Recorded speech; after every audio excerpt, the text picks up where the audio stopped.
হ্যাঁ আমি আমি এইটা নেবো বাড়ি গিয়ে, আমার এই 12টা খুব পছন্দ, মারাত্মক। আর না হলে এখন যেটা নতুন বেরিয়েছে যতই অ্যাবসলিউট হয়ে যাক না কেন মারাত্মক ফোন। 15 এর ড্রব্যাক আছে, ড্রব্যাক আছে, আইফোন 12 এর কোনো ড্রব্যাক নেই।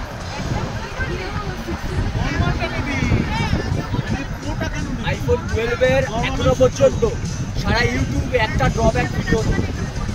তোমাকে আমি 1000টা ভিডিও পাঠাবো, দেখবে 15, 16, 16 Pro Max সব কটা ড্রব্যাক আছে।